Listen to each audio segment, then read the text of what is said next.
தாயாரு ஆமா ஆக்ரோஷக்காளி ஆமா ஆமா பேர் கொண்டவா எப்படி எப்படி எப்படி அவ கோபப்பட்டு இந்த புவிக்கு வரும்போது ஆமா அவளுடைய பாதம் இந்த புவியில பட்டா இந்த உலகமே அழிஞ்சிடும்னு சொல்லும் போது பார்த்த சிவபெருமான் உடனடியாக ஓடியாந்து கீழே விழுந்தாரு.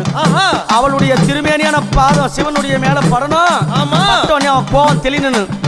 கீழே இருக்கிற கணவனும் தெரிஞ்சு கூட எங்க அம்மா அவ கட்டி நல்ல அம்மா கணவனைய அவ கட்டிய கட்டிய கணவனைய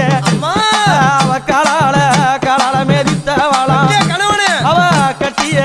அம்மா கணவனைய அவ காலால அம்மா மேதித்தவளா அவ புலித்தோளாட காரியா அவ சில வளர்ந்த பூங்காவ